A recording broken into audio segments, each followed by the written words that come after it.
A vós louvor, honra e glória eternamente. O salmo está em Daniel 3. Um bom dia. Em nome do Pai, do Filho e do Espírito Santo. Amém. Recorramos sempre à poderosa intercessão de Maria Santíssima, nossa Mãe, e de São José, o Justo. A primeira leitura de hoje é do livro do Gênesis, capítulo 17, dos versículos 3 e 9.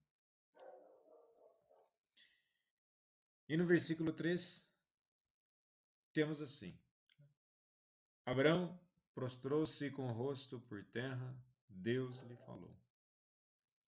O gesto de Abraão é profundamente litúrgico. A prostração indica adoração, entrega e reconhecimento da soberania divina.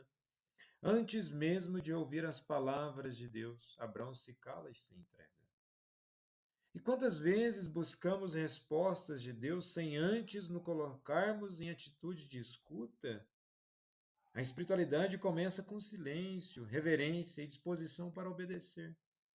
A verdadeira oração não exige palavras apressadas, mas um coração prostrado. E nos versículos 4 e 5 está assim: Serás pai de uma multidão de nações. Teu nome será Abraão. E a mudança de nome de Abrão, pai exaltado, para Abraão, pai de multidão, é simbólica. Indica uma nova identidade dada por Deus. O nome novo não é apenas um título, é uma vocação. Deus não vê apenas quem somos hoje, mas quem podemos ser nele. Ele nos chama pelo nome e nos dá um novo nome no coração. Uma missão que talvez nem conheçamos ainda. A fé é confiar nesse chamado, mesmo sem ver ainda a multidão de frutos. E o versículo 6 e 7, ao mencionar que farei nascer de ti nações, estabelecerei minha aliança como aliança perpétua. E aponta que Deus não desiste de nós. Sua aliança atravessa gerações, cura feridas do passado e nos insere numa história de amor eterno. Numa sociedade marcada por vínculos frágeis, Deus nos oferece um amor inabalável e duradouro. E com isso, esse trecho de Gênesis revela um Deus que toma a iniciativa, chama, transforma, promete e se compromete com a história humana. E também revela um ser humano chamado a escutar, confiar, mudar e caminhar com Deus. Deus não quer um contrato temporário conosco, mas uma aliança de amor fiel, como um esposo com sua esposa, conforme está em Oséias 2, versículos 21 e 22. E com isso nós podemos nos perguntar se estamos verdadeiramente dispostos a escutar, confiar, mudar e caminhar com Deus.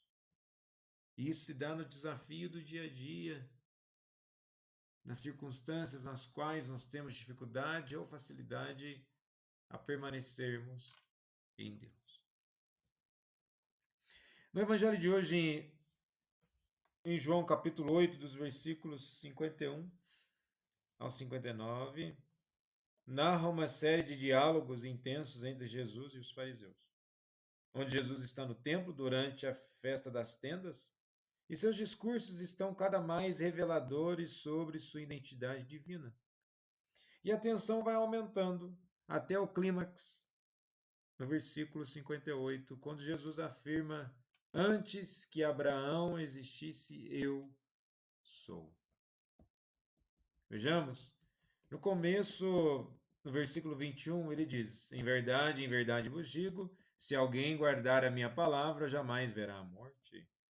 E Jesus inicia com a expressão solene: Amém, Amém, que indica uma declaração de autoridade. Guardar a palavra, em grego, terien ton logon, é mais que ouvir, é acolher, viver, permanecer nela. A promessa é radical: não ver a morte, ou seja, não experimentar a separação eterna de Deus. E com isso, Jesus promete vida àqueles que vivem Sua palavra. Em um mundo obcecado pela juventude e temeroso da morte, Ele anuncia que a verdadeira vida está na fidelidade a Ele e que nem mesmo a morte física é o fim para quem crê. E ao dizer tudo isso, os fariseus, eles não estão contentes, eles sempre procuram colocar Jesus à prova ou colocam ali, por assim dizer, um desafio. Eles afirmam assim: agora sabemos que tens um demônio. Abraão morreu e também os profetas. E tu dizes: se alguém guardar a minha palavra, jamais proverá a morte? És maior do que nosso pai Abraão, que morreu? E também os profetas morreram? Quem pretende ser? Os judeus interpretam Jesus de forma literal e carnal. Estão presos à lógica da forma da morte física e da tradição ancestral.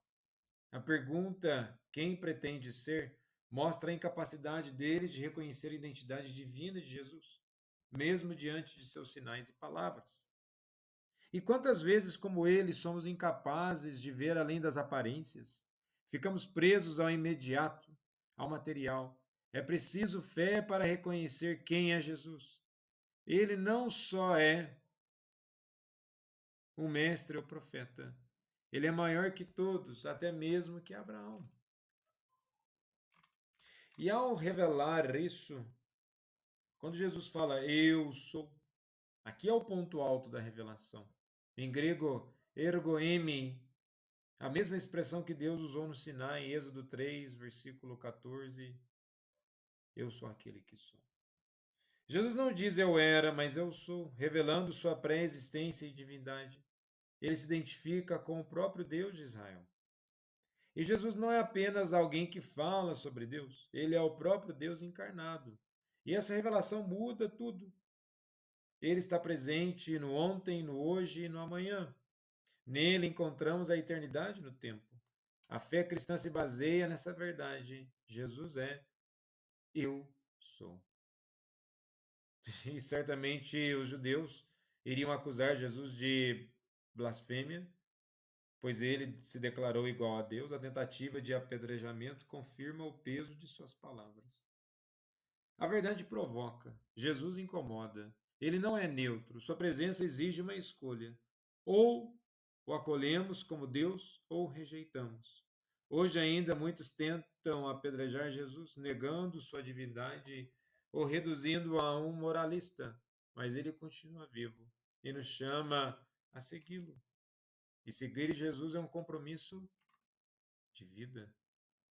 Vida que se faz mediante as nossas escolhas, e nas nossas escolhas devemos testemunhar a nossa fé.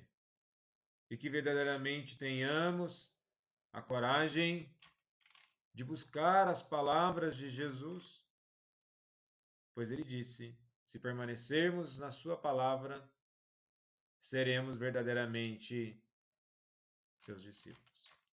Eis o ponto de importância, de grandeza em Jesus, e que possamos verdadeiramente permanecer no Espírito de Deus. Jesus, manso e humilde de coração, fazei o nosso coração semelhante ao vosso.